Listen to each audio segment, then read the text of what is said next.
கர்த்தருடைய பரிசுத்த நாமத்திற்கு மகிமை உண்டாகட்டும். இன்றைக்கும் உங்களுக்கு நல்ல மதிய ஆகாரத்தை சொல்லலை, ஆவிக்குரிய ஆகாரத்தை அன்பான லூக் ஐயா அவர்கள் கொண்டு வந்திருக்கிறாங்க. அதனால் அதிகமான நேரத்தை நான் அவருக்கு கொடுக்க விரும்புவதனால வழக்கம் போல் சுருக்கமாக ஒரு சில வார்த்தைகளை கர்த்தர் எனக்கு கொடுத்ததையும் உங்களுக்கு சொல்லும்படி ஆண்டவர் எனக்கு சொன்னதையும் நான் சொல்லிக்கொள்ள விரும்புகிறேன். நமக்கு எல்லாருக்கும் பரிச்சயமாக தெரிந்த ஒரு வசனத்தை நான் வாசிக்க விரும்புகிறேன். கடந்த சில வாரங்கள் இந்த வருஷம் தொடங்கினிலிருந்தே ஆசீர்வாதத்துக்குரிய வார்த்தைகளையும் கர்த்தர் உங்களை எப்படி பெருக பண்ணுவேன், நம்ம பெருக பண்ணணும்னா என்ன செய்யணும், கர்த்தரின் பலனை பெறணும்னா கடந்த வாரத்தில் பலன் பெறணும்னா நம்ம பலன் கொடுக்கணும், கடந்த வாரத்தில் பார்த்தோம். அப்படி நம்ம அநேக காரியங்களை ஆண்டவர் உங்களுக்கு சொல்லி கொடுத்து கொண்டே வருகிறார். அந்த வரிசையில் இன்றைக்கும் ஒரு வார்த்தையை எவ்வளவு சுருக்கமாக சீக்கிரமாக முடிக்க முடியுமோ நான் கடந்து போக ஆசைப்படுகிறேன்.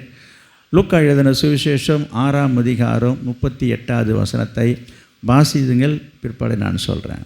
6:38. கொடுங்கள், அப்பொழுது உங்களுக்கு கொடுக்கப்படும்.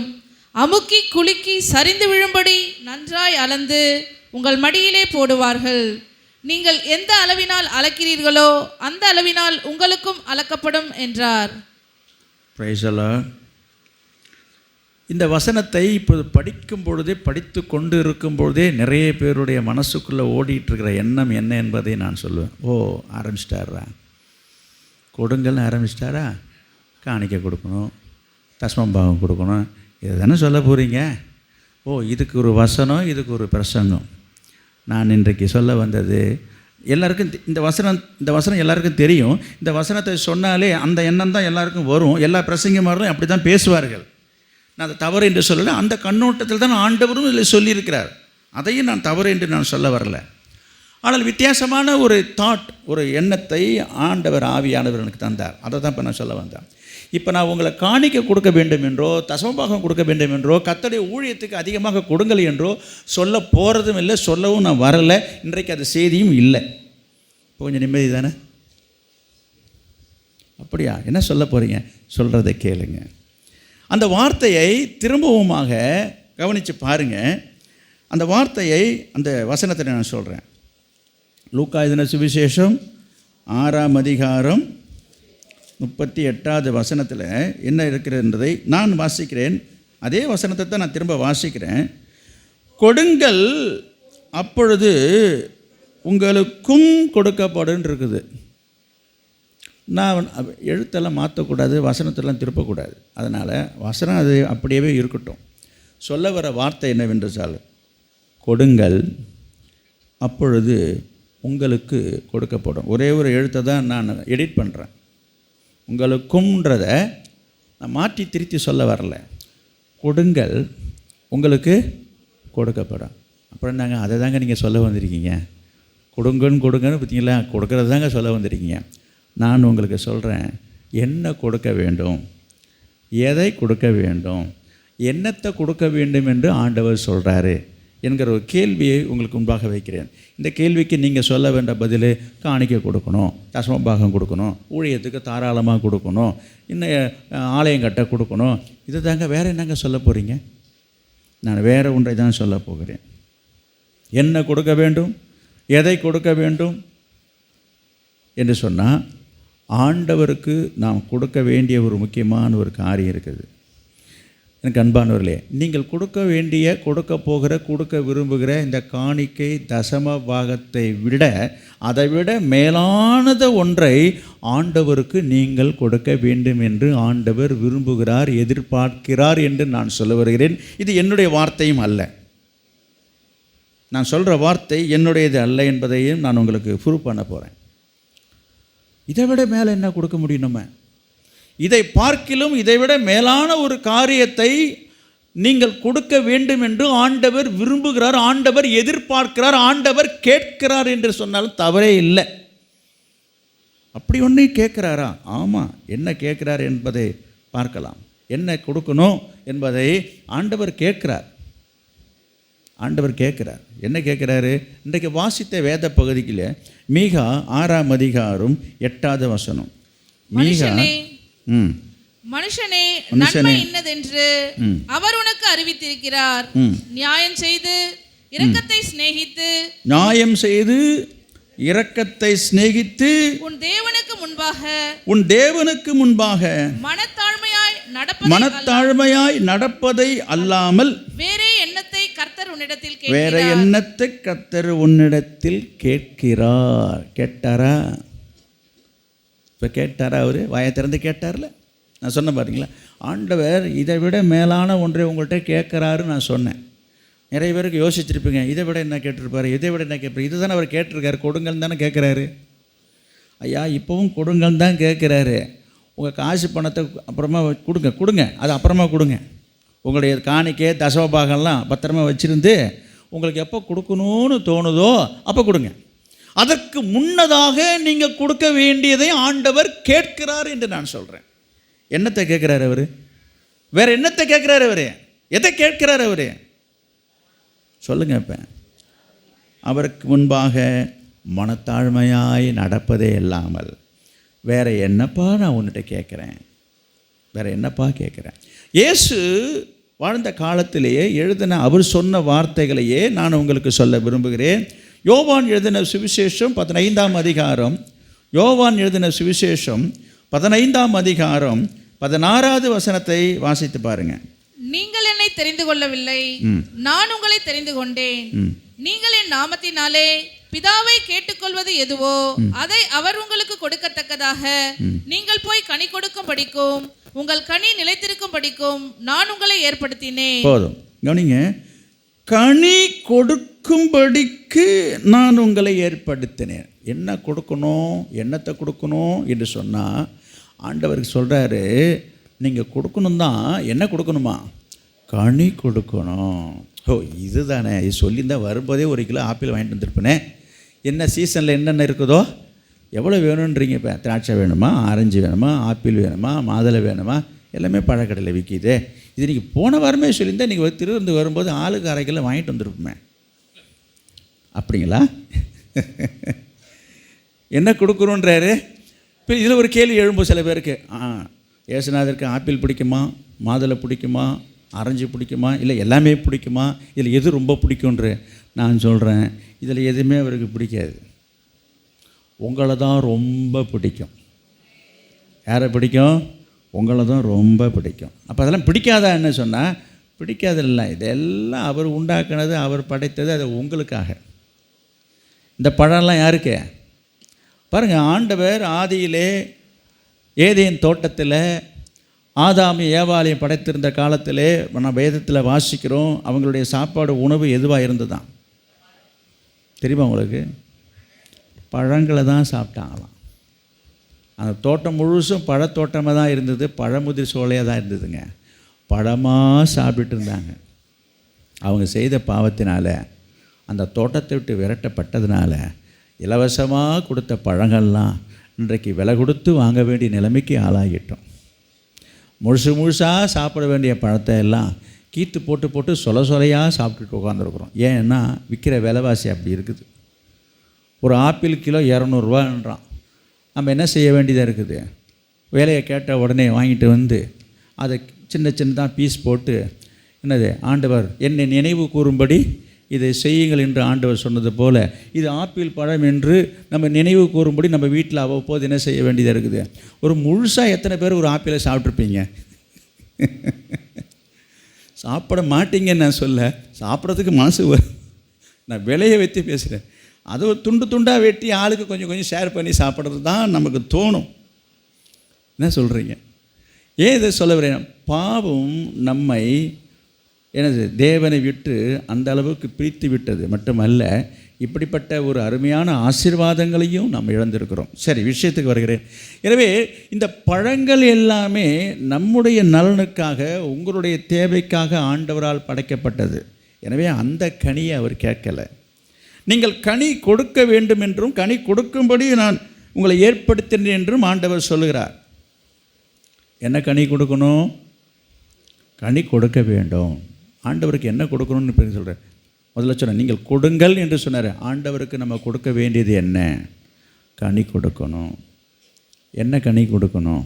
நல்ல கனி கொடுக்கணும், அதிகமான கனி கொடுக்கணும். வேதத்தில் ஒரு வசனம் இருக்கிறது. கனி என்று சொல்லும் பொழுது மத்தேயு 3:10 நான் பார்க்குறோம், நல்ல கனி கொடாத மரமெல்லாம் வெட்டுண்டு அக்கினியிலே போடப்படும். அப்போ என்ன கனி கொடுக்கணும்? நல்ல கனி கொடுக்கணும். நல்ல கனி யார் கொடுப்பார்? மத்தேயு 7:17. அப்படியே நல்ல மரமெல்லாம் நல்ல கனிகளை கொடுக்கும், கெட்ட மரமோ கெட்ட கனிகளை கொடுக்கும். பார்த்தீங்களா? அப்போ நல்ல மரம்தான் நல்ல கனியை கொடுக்குமா. அப்போ எது நல்ல மரம், எது கெட்ட மரம்? மரமானது அதன் கனிகளால் அறியப்படும். மரம் நல்ல மரமாக கெட்ட மரமான்றது எதை வைத்து கண்டுபிடிக்கலாம் என்று சொன்னால், எதை வைத்து? அது கொடுக்குற கனியை வைத்து தான். அப்போ உங்களுடைய வாழ்க்கையில் ஆண்டவர் உங்களை ஏற்படுத்தியிருக்கிறார், உங்களை தெரிந்து கொண்டிருக்கிறார், பேர் சொல்லி அழைத்திருக்கிறார், ரட்சித்திருக்கிறார். இப்பொழுது நான் வாசித்தோம், இயேசு சொல்லுகிறாரு, நான் உங்களை தெரிந்து கொண்டேன். உங்களை தான் சொல்கிறார். எதற்காக என்று சொன்னால், நீங்கள் என்ன செய்யணும்? ஆண்டவருக்காக நீங்கள் போய் கனி கொடுக்க வேண்டும். எனக்கு அன்பானவர்களே, நாம் கனி கொடுக்கும்படியாக அழைக்கப்பட்டிருக்கிறோம். கர்த்தர் உங்களை அழைத்திருக்கிறார். அப்போ நாம் கனி கொடுக்குறோமா? நாம் கனி கொடுக்கிறவர்களாக இருக்க வேண்டும், வாழ வேண்டும். இன்றைக்கி கனி கொடுக்கறது ஒரு பெரிய விஷயம் இல்லை. அதுலேயும் சில காரியம் இருக்குதுங்க. ஏதோ ஒரு கனியை கொடுத்தோம் என்று அல்ல என்று சொல்லி பார்த்தா, ஆண்டவர் எதிர்பார்க்கிற வண்ணமாக, ஆண்டவர் விரும்புகிற வண்ணமாக எப்படிப்பட்ட கனியா? யோவான் எழுதின சுவிசேஷம் 15ஆம் அதிகாரம். கனி கொடுக்கணும் தான். யோவான் எழுதின சுவிசேஷம் 15ஆம் அதிகாரம்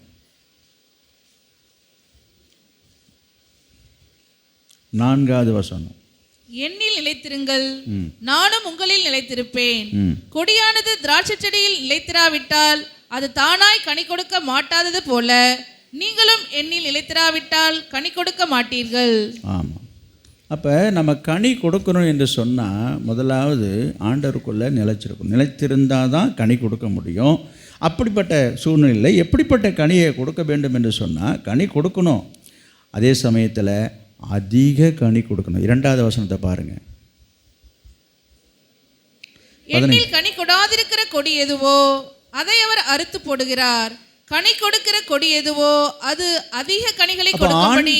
ஆண்டவர் எதிர்பார்க்கிற விரும்புகிற ஒரு காரியம் என்னவென்று சொன்னால், ஏதோ ஒரு கனி கொடுத்தா போதுன்ற என்ன சொல்லலை, எதை கொடுக்கறத கொடுங்க என்று சொல்லலை, அதிக கனி கொடுக்கணும். முதல்ல கனி கொடுக்கணும். கனி கொடுக்கணுன்னா என்ன செய்யணும்? நம்ம முதல்ல ஆண்டவருக்குள்ளே நிலைச்சிருக்கணும். நிலைச்சிருந்தால் மட்டும் போதாது, அதிகமான கனிகளை கொடுக்கணும். அதிகமான கனியை கொடுக்க என்ன செய்ய வேண்டும்? 5வது வசனம் பாருங்கள். நானே திராட்சை செடி, நீங்கள் கொடிகள். ஒருவன் என்னிலும் நான் அவனிலும் நிலைத்திருந்தால் அவன் மிகுந்த கனிகளை கொடுப்பான். அப்போ மிகுந்த கனியை கொடுக்கணும்னா நான் முதல்ல கர்த்தருக்குள்ள, அவருடைய சத்தியத்துக்குள்ளே, வசனத்துக்குள்ளே, ரட்சிப்புக்குள்ளே, விசுவாசத்துக்குள்ளே, நான் ஆண்டுடைய அன்புக்குள்ளே நாம் நிலைச்சிருக்கணும். அப்படி இருந்தால் தான் அதிகமான கனியை கொடுக்க முடியும். 8வது வசனம் பாருங்கள். நீங்கள் மிகுந்த கனிகளை கொடுப்பதினால் என் பிதா மகிமைப்படுவார், எனக்கும் சீஷராய் இருப்பீர்கள். ஆமாம். அப்போ நம்ம அதிகமான கனிகளை கொடுப்பதனால தான் ஆண்டவர் சந்தோஷப்படுகிறார். சரி, நீங்கள் இவ்வளோ தூரம் கனின்னு சொல்லிட்டீங்க, நீங்கள் தான் ஆப்பிள் மாதுளையும் இல்லைன்னு சொல்லிட்டீங்க, இப்போ நான் என்னத்தை கொண்டு வர்றது, எதை கொடுக்கறது? கனி கொடுக்கணும்னு சொல்கிறீங்க, ஆண்டவர் விரும்புகிறாருன்னு இன்றைக்கி சொல்லிட்டாருன்னு சொல்கிறீங்க. இது எப்போதே சொல்லியிருந்தார். இந்த ஆண்டிலே, இந்த வருஷத்திலே ஆண்டவர் திரும்பவும் உங்களை பார்த்து கேட்குற ஒரு கேள்வி என்னென்னா, நீங்கள் ஆண்டவருக்காக கனி கொடுக்க வேண்டும், அதிக கனி கொடுக்க வேண்டும், நல்ல கனியை கொடுக்க வேண்டும், மிகுதியான கனியை கொடுக்கணும். இதெல்லாம் ஆண்டவருடைய எதிர்பார்ப்பாக இருக்கிறது. அதற்கு என்ன செய்ய வேண்டும்? என்ன கனி கொடுப்பது உங்களுக்கு தெரியுமா? அதுக்கு ஒரு வசனத்தை நான் உங்களுக்கு சொல்கிறேன். கலாத்தியர் 5ஆம் அதிகாரம் 22, 23.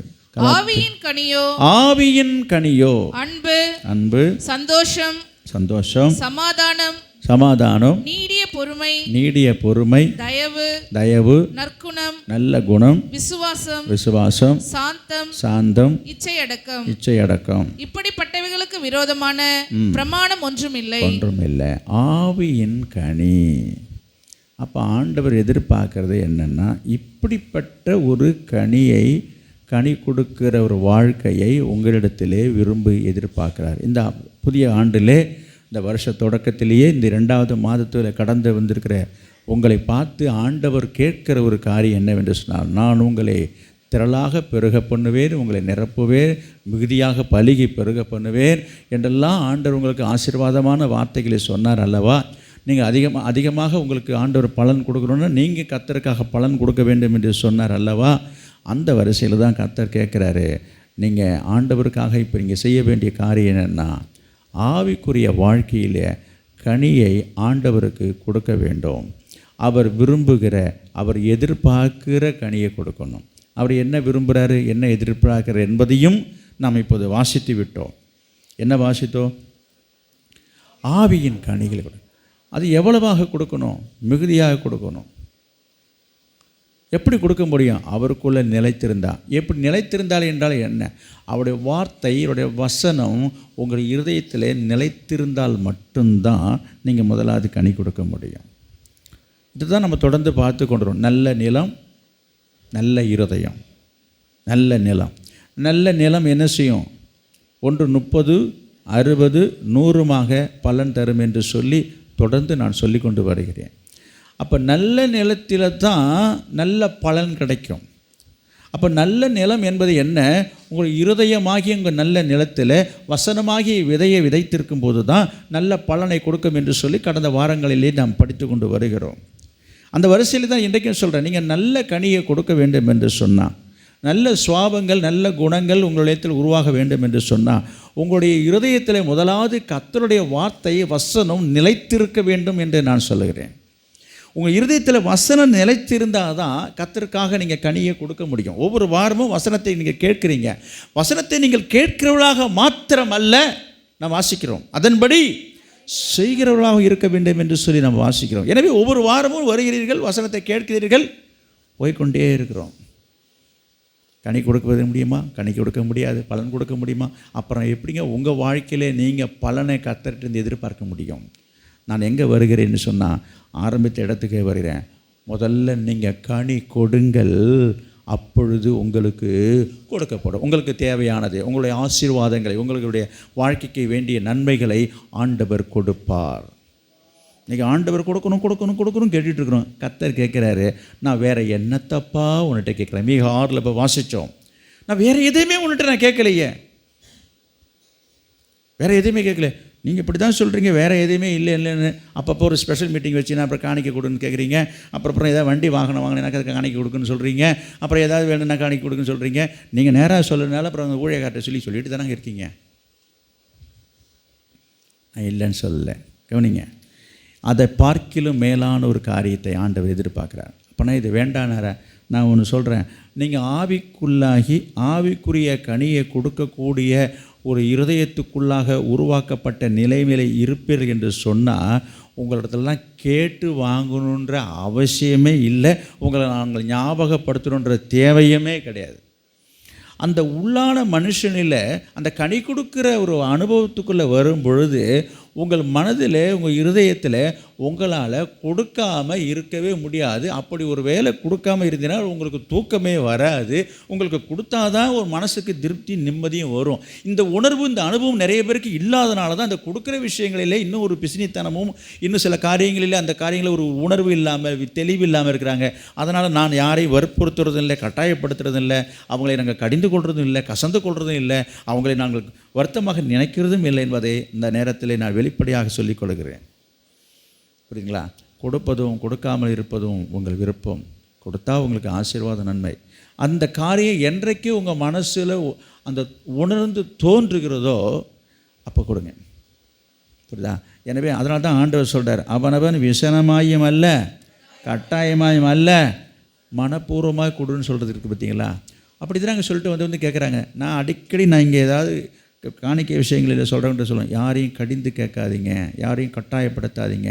நான் சொல்கிறது உங்களுக்கு தெரியுமான்னு தெரியல, இப்போ நான் ஓப்பனாக சொல்கிறேன். கேளுங்க, தப்பு கிடையாது. ஆனால் யாரையும் கட்டாயப்படுத்தி கேட்கக்கூடாது, வற்புறுத்தி கேட்கக்கூடாதுன்றதை நான் சொல்கிறேன். அதே சமயத்தில் நான் சொல்கிறேன், யாரிடத்துல ஆண்டவர் அதிக பிரியப்படுகிறாராம்? உற்சாகமாய் மனப்பூர்வமாய் கொடுக்கிறவனிடத்தில் கர்த்தர் பிரியமாக இருக்கிறார். புரியுதுங்களா? அதனால தான் நான் உங்களுக்கு சொல்கிறேன், கட்டாயப்படுத்தி வாங்கிறதுனால உங்களுக்கும் மனசு கஷ்டம், அது உங்களுக்கு ஆசீர்வாதம், கர்த்தருக்கு அது அவ்வளோ பிரியமாக இருக்குது. பரவாயில்ல, கொடுக்காமல் இருந்துட்டு போட்டோம், அதை பற்றி பரவாயில்ல. அதனால தான் சொல்கிறேன், கொடுக்கணும் தான், இல்லைன்னு சொல்கிறேன். ஆனால் அதை பார்க்கலாம் ஆண்டவர் ஃபஸ்ட்டு உங்கள்ட்ட எதிர்பார்க்கறது என்ன? உங்கள்கிட்ட எதிர்பார்க்கறது என்ன? உங்களுடைய நல்ல சுவாபம், உங்களுடைய நல்ல குணம், நல்ல எண்ணம், நல்ல சிந்தை உள்ள ஒரு மனுஷனாக மாறணும், வாழணுன்றதான் ஆண்டவர் எதிர்பார்க்குறார். அது இல்லாமல் அந்த மாதிரி ஒரு குணம் கனி கொடுக்குற வாழ்க்கை இல்லாமல் நீங்கள் என்ன தான் கொடுத்தாலும் ஆண்டவர் அதில் பிரியப்பட மாட்டார். நான் உங்களுக்கு தெளிவாக சொல்கிறேன். அப்படி ஒரு மனசில் எண்ணம் இல்லாமல் நீங்கள் அப்படி கொடுத்தீங்கன்னு சொன்னால் தேவன் அதில் பிரியப்பட மாட்டார். ஒருவேளை நாங்கள் கூட தெரியாத தனமாக வாங்கிவிடணும்னு வச்சுங்களேன், தெரியாத தனமாக நான் அறியாமல் நீங்கள் எப்படி கொடுங்க தெரியாமல், நான் கர்த்தர் உங்கள் இருதயத்தை பார்க்குறேன். நான் ஒரு உதாரணம் சொல்கிறேன். உங்கள் குடும்பத்தில் நீங்கள் ஒரு வயதான ஒரு நிலையில் இருக்கும் பொழுது உங்களுடைய பிள்ளைகள் நல்ல நிலையில் அடைந்து வசதியாக இருக்கும் பொழுது நீங்கள் கொஞ்சம் சரீரத்தில் சுகம் இல்லாமல் கொஞ்சம் ஒரு கஷ்டத்தில் இருக்கும் பொழுது உங்களை பார்க்காமல், உங்களை விசாரிக்காமல், உங்கள்கிட்ட ஒரு வார்த்தை பேசாமல், உங்கள்கிட்ட அன்பு காட்டாமல், நல்லா கவனிங்க, எதுவுமே செய்யாமல் அங்கேருந்து கொண்டாந்து இந்தா அப்படின்னு ஒரு 1000 ரூபாயோ ஒரு 500 ரூபாயோ பணத்தை கொடுத்தா அது உங்கள் உள்ளத்தை சந்தோஷப்படுத்துமா? பரவாயில்ல, ஏதோ நமக்கு கிடைச்ச வரைக்கும் இல்லாமப்பா, ஏதோ காசு பணமாக கொடுக்குறானே என்று சொல்லி வாங்கி வைத்து கொள்வீர்களா? வாங்கி வைத்து கொள்வோம். ஒரு மாதம் ஆகும், 2 மாதம் ஆகும், அதுக்கப்புறம் அது நமக்கு கசக்கும். ஏன் கசக்கும் என்று சொன்னால், ஒரு நல்ல வார்த்தை இல்லை, ஒரு அன்பு வார்த்தை இல்லை, ஒரு நல்ல பேச்சு இல்லை, என்ன நம்மளை ஒரு வார்த்தை அப்பா அம்மான்னு ஒரு வார்த்தை சொல்ல கிடையாது, பேச கிடையாது, சாப்பிட்டியான்னு கேட்குறது கிடையாது, எப்படி இருக்குன்னு கேட்குறது கிடையாது. என்னமோ எதுக்கு தூக்கி அடைகிற மாதிரி கடமைக்கு தூக்கி போட்டு போகிறேன், இந்த காசை வாங்கி எனக்கு திருப்தியா? இது நிறைய பேருடைய அனுபவங்களை நான் பேசுகிறேன். உங்களுக்கு இந்த அனுபவம் இருந்திருக்கலாம். அப்போ நான் என்ன சொல்கிறேன், நம்முடைய மனுஷனாக இருக்கிற நம்முடைய மனசுக்கு இப்படிப்பட்ட காரியங்களை ஏற்றுக்கொள்கிறதுக்கு நம்ம விரும்புறதில்லை. நான் பெரியவங்களை மட்டும் நான் சொல்லலை, உங்கள் வீட்டில் நான் சொல்கிறேன், உங்கள் குடும்பம், புருஷன் மனைவி வாழ்க்கையை வச்சு நான் பேசுகிறேன். எந்த ஒரு காரியத்தையும் வேண்டா விருப்பாக கொண்டு வந்து ஒருத்தவங்க கொடுக்கும்போது என்ன தான் உங்களுக்கு அது விருப்பம் இருந்து விருப்பமான பொருளாக இருந்தாலும் விருப்பமான உணவாக இருந்தாலும் அதை நீங்கள் சந்தோஷமாக சாப்பிட்றதுக்கு மனசு வரவே வராது. நீங்கள் இந்த மாதிரி வாங்கி கொடுக்காம போங்க அப்படின்றீங்க. அப்போ உங்கள் மனசுக்குள்ளே ஒரு சரிப்பு ஏன் வருகிறது? எதையும் அன்போடு மகிழ்ச்சியோடு சந்தோஷத்தோடு கொடுக்கும்போது தான் ஒரு மன நிறைவு ஏற்படுகிறது. இது மனிதனாகிய உங்களுக்கே இப்படி இருக்கும்போது இந்த மனுஷனுக்கு இந்த மனசை படைத்த ஆண்டவரோட இருதயம் எப்படி இருக்குன்னு யோசித்து பாருங்கள். அதனால தான் கர்த்தர் சொல்கிறாரு, நீ உற்சாகமாய் மனப்பூர்வமாய் கொடுத்தா கொடுக்கலன்னா பரவாயில்ல. இப்போ நான் சொல்ல வந்த சத்தியத்தை என்ன சொன்னேன்? முதலாவது உங்களுடைய இருதயம் கனி கொடுக்கறதாக மாறிடுச்சுன்னு சொன்னால் உங்கள்கிட்ட போய் கொடுன்னு சொல்லணும்னு அவசியமே இல்லை. புரியுதுங்களா? உங்களுக்கு எப்போ பார்த்தாலும் கொடுக்கணுன்ற எண்ணம் வந்துக்கிட்டே இருக்கும். இந்த எண்ணமும் சிந்தையும் எங்கேருந்து வருகிறது என்று சொன்னால் இது ஆவியின் கனியிலேருந்து வருகிறது. அதனால தான் கர்த்தர் சொல்கிறாரு, கொடுக்குறது அப்புறமா இருக்கட்டும்ப்பா, முதல்ல உன் இருதயத்தை கொடு, உன் இருதயத்தை வாழ்க்கையை கொடு, உன் மனசை கொடு என்று ஆண்டவர் விரும்பி கேட்குறார். அதை தான் இன்றைக்கு ஆண்டவர் உங்களுக்கு சொல்லுகிறார், சொல்லி கொண்டு வருகிறார், சொல்லி கொண்டு இருக்கிறார் இந்த நாளிலே.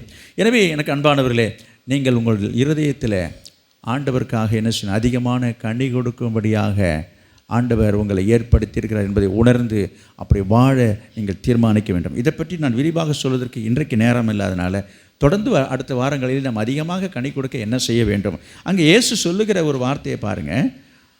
அங்கே யோவான் எழுதின சுவிசேஷம் 15வது அதிகாரத்தில் பாருங்கள், 2வது வசனத்தில் இருக்குது பாருங்கள். எண்ணில் கனி கொடாதிருக்கிற கொடி எதுவோ அதிக கனிகளை கொடுக்கும்படி அதை சுத்தம் பண்ணுகிறார். அப்போ அதிகமாக கனி கொடுக்கணும் என்று சொன்னால் ஆண்டவர் எதிர்பார்க்குறாரு, கனி கொடுக்கணும்னு அதிகமான கனி கொடுக்க வேண்டும் என்று எதிர்பார்க்குறாரு. ஏதோ 1-2 இருந்தாலும் அவருக்கு திருப்தி கிடையாதான். அப்போ அதிகமான கனியை கொடுப்பதற்கு அவர் என்ன செய்கிறார் என்று சொன்னால் என்ன பண்ணுறான்னு போட்டிருக்குது, சுத்தம் பண்ணுகிறார். அப்போ பரிசுத்தப்படுத்துகிறார். அப்போ நம்ம பரிசுத்தப்படுத்துவதற்காக என்ன செய்கிறார், உங்கள் இருதயத்தில் இருக்கிறதான களைகளை கனி கொடுக்க கூடாதபடிக்கு தடை செய்கிற, தடையாய் இருக்கிற தடைகளை, குறைகளை, களைகளை அகற்றுகிறார். வேத வசனத்தினாலும் சத்தியத்தினாலும் வார்த்தையினாலும் ஆண்டவர் உங்களை பரிசுத்தப்படுத்துகிறார். அப்போ சுத்தம் பண்ணுவது என்று சொன்னால் எப்படி சுத்தம் பண்ணுவது? சுத்தம் பண்ணுறதுக்கு பல விதங்கள், பல வழிகள், பல வகைகள் இருக்கிறது சுத்தம் பண்ணுவதற்கு. உதாரணத்துக்கு இப்போ இந்த தரையை சுத்தம் பண்ண வேண்டும் என்று சொன்னால் தரையை துடைக்கணும். பாத்திரத்தை சுத்தம் பண்ணுவது என்று சொன்னால் பாத்திரத்தை விளக்குவது, தேய்த்து விளக்குறது. இப்படி ஒவ்வொன்றுக்கும் ஒவ்வொரு விதங்கள் இருக்கிறது சுத்தம் பண்ணுவதற்கு. புரியுதுங்களா? அப்போ நம்முடைய இருதயத்தை சுத்தம் பண்ணுகிறது என்பது எப்படி? ஆண்டவர் இங்கே சொல்லுகிறார், திராட்சையை சொல்லி அதுக்கு கம்பேரிசன், அதுக்கு ஒப்பிட்டு சொல்கிறாரு. சுத்தம் பண்ணுவதற்கு என்ன செய்வாராம், அந்த கனி கொடுக்கக்கூடாதபடிக்கு இடரலாக இருக்கிறது எல்லாத்தையும் கட் பண்ணி விட்டுருவார். அப்போ ஆவிக்குரிய வாழ்க்கையிலே நீங்கள் கனி கொடுக்கக்கூடாதபடிக்கு உங்களுக்கு எதெல்லாம் தடையாக இருக்கோ அந்த பாவங்களை, குறைகளை ஆண்டவர் கண்டறிந்து அவருடைய வார்த்தையினாலே, வசனத்தினாலே நறுக்கி விடுவார். சுத்தம் செய்வது என்ற என்ன? சில இடங்களில் பாருங்கள், மரங்களையெல்லாம் களை வெட்டுவாங்க, அப்படியே கழித்து விடுவாங்க. அப்போ தான் மரம் நல்லா வளரும் என்று சொல்லி. அதே போல் தான் ஆவிக்குரிய வாழ்க்கையிலே ஆண்டவர் நீங்கள் வளர வேண்டும் என்பதற்காக உங்கள் வளர்ச்சியை தடை செய்யக்கூடிய, தடையாக இருக்கிற காரியங்களை வெட்டி விடுவார். வெட்டும்போது வலிக்கும். வேண்டாததை, தேவையில்லாததை நெருக்குவார். நெருக்கும்போது உங்கள் இருதயத்திலையும் சில நேரங்களிலே சில வார்த்தைகள், வசனங்கள் நறுக்கென்று கூட வரும்போது நீங்கள் புரிந்து கொள்ள வேண்டும், ஓ ஆண்டவர் இதை சுத்தம் பண்ணுகிறார், இது நறுக்கி சுத்தம் பண்ணுகிறார், நம்ம அதிகமாக கனி கொடுக்க போகிறோம் என்கிற சந்தோஷத்தில் இருந்தால் அது உங்களுக்கு ஆசீர்வாதமாக இருக்கும். எனவே ஆண்டவர் நம்முடைய வசனத்தினால், சத்தியத்தினால் என்ன செய்ய போகிறார், உங்களை சுத்தம் பண்ண போகிறார், சுத்தம் பண்ண விரும்புகிறார். எதற்காக? அதிகமான கனிகளை கொடுப்பதற்காக. நான் ஒரு காரியத்தை சொல்லி நான் முடிக்கிறேன். ஒரு குடும்பம் ஒன்று இருந்தது. அந்த குடும்பத்திற்கு விருந்தாளிகளாக அவங்க உறவு பிள்ளைகள்லாம் வந்தாங்க. உறவு வீட்டில் இருந்து பிள்ளைங்கள்லாம் அந்த வீட்டுக்கு வந்தாங்க. அதாவது ஒரு பெரியம்மா வீடு, பிள்ளைங்கள்லாம் வந்திருக்கிறாங்க. பெரியம்மா வீட்டுக்கு வந்தாங்க. பேசுகிறாங்க, பேசிகிட்டு இருக்கிறாங்க. அந்த வீட்டில் எல்லோரும் வந்திருக்கிறாங்களே, ரொம்ப சந்தோஷமாக, மகிழ்ச்சியாக ரொம்ப நேரம் ஃபோனை வச்சுக்கிட்டு விளையாண்டுக்கிட்டு பேசிக்கிட்டு இருக்கிறாங்க. அம்மாக்காரங்க, அந்த வீட்டு அம்மா சொல்கிறாங்க, நேரம் ஆகிட்டுது, சீக்கிரமாக போய் படுங்க, சீக்கிரம் படுத்தால் தான் சீக்கிரம் காலையில் எழுந்திருக்கலாம், காலையில் எழுந்திங்கன்னா உங்களுக்கு எல்லாருக்கும் ஒரு நல்ல ஒரு ஸ்பெஷல் ஃபுட்டு இருக்குது, அதனால் நீங்கள் போய் சீக்கிரம் படுங்கன்னு சொல்லி இவ்வளோ உற்சாகப்படுத்துகிறாங்க. இவங்க என்னத்தை சொன்னாலும் சொல்லட்டுன்னு சொல்லிட்டு அவங்க ரொம்ப நேரம் அரட்டை அடிச்சுட்டு லேட்டாக தான் போய் படுத்தாங்க. ஆனால் காலையில் எழுந்துட்டாங்க. காலையில் எழுந்த உடனே சீக்கிரமாக ப்ரெஷ் பண்ணிவிட்டு வந்து சாப்பாட்டு மேஜையில் வந்து உட்காடுறாங்க. எதுக்குன்னா, ஏதோ ஸ்பெஷலாக இன்றைக்கு சாப்பாடு செஞ்சுருக்கிறேன்னு சொன்னாங்களேன்னா ஒரு எதிர்பார்ப்பு, ஆர்வத்தோடு வந்து அவங்க உட்காந்துருக்குறாங்க. உட்காந்துருக்கும் போது அங்கே டேபிளில் பார்த்தா ஒரு பெரிய கண்ணாடி பாட்டில், இந்த கடைகள்லாம் வச்சுருப்பாங்களா, அது போல் பெரிய கண்ணாடி பாட்டில்.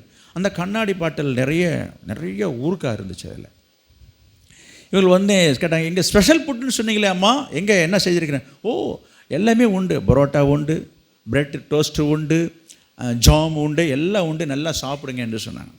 அதுபோல் ப்ரெட்டு வந்தது, பரோட்டா வந்தது, எல்லாமே வந்துடுச்சு.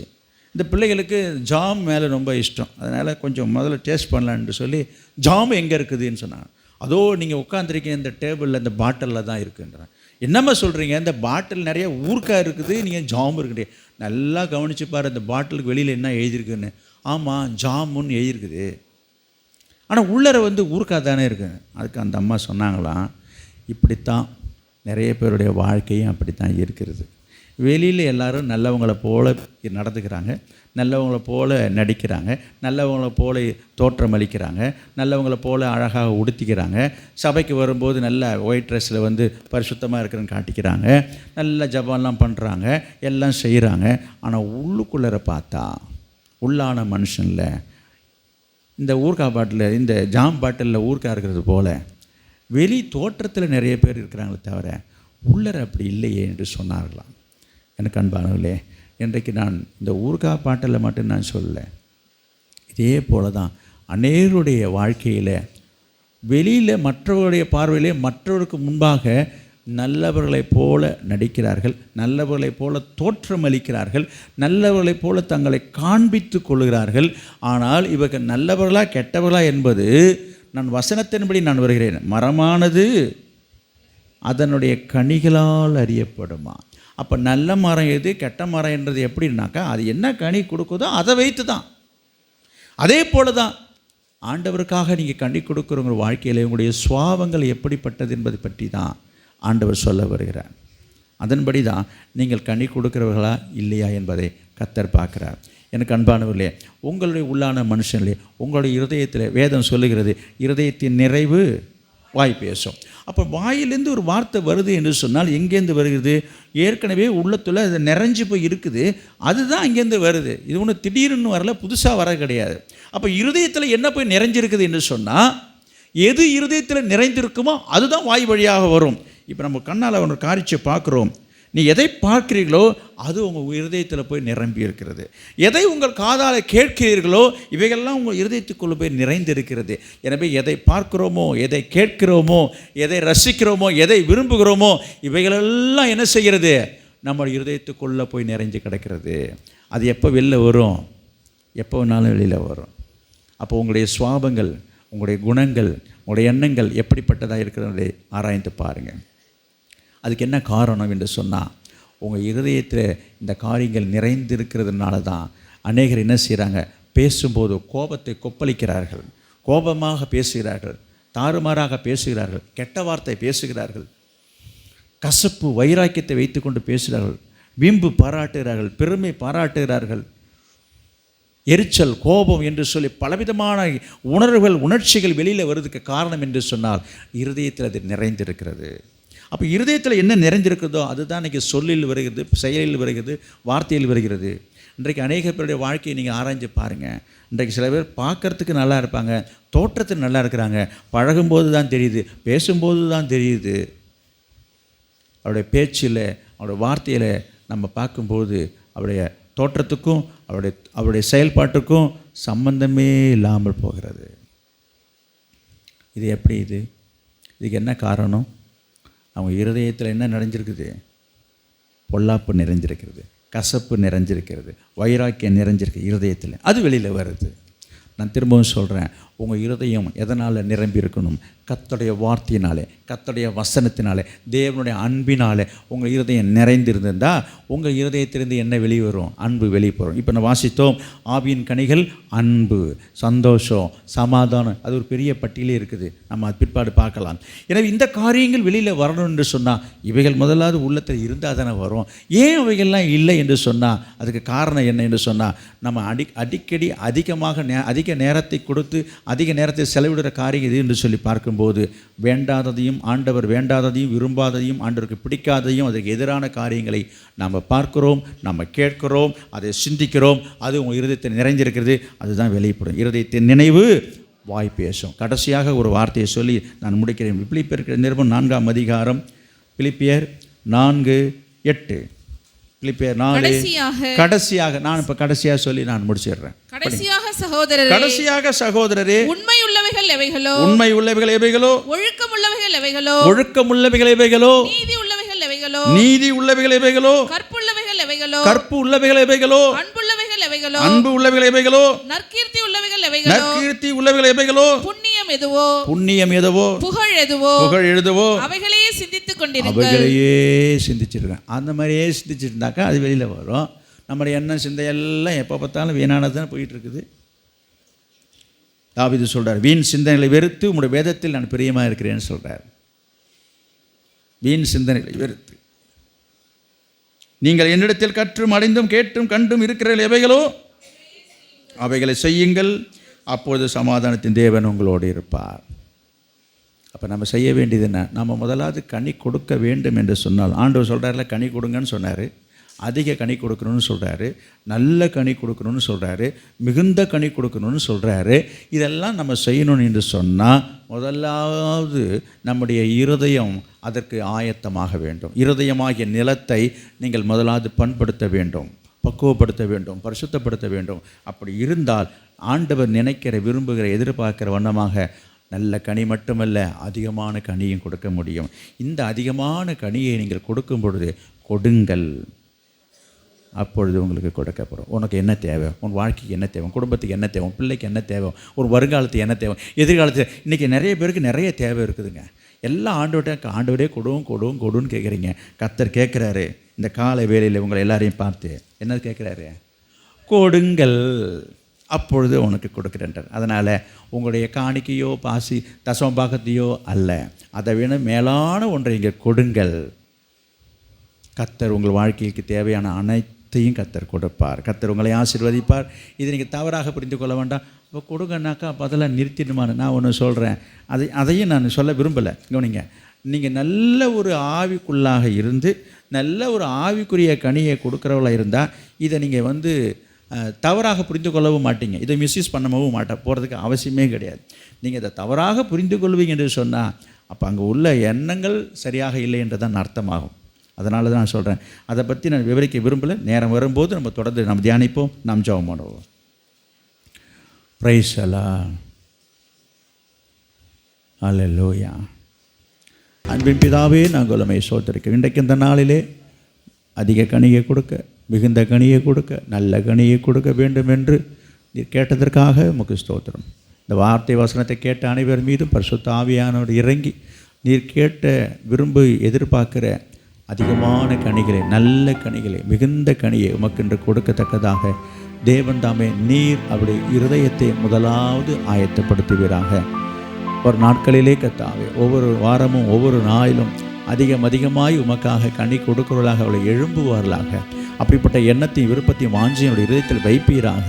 ஆண்டவரே, ஒரு நாட்களிலே கர்த்தருக்காக என்று எதிர்பார்த்து அதிக கனிகளை கொடுக்கிற ஒரு பிள்ளைகளாக இந்த சபையை மாற்றுவீராக.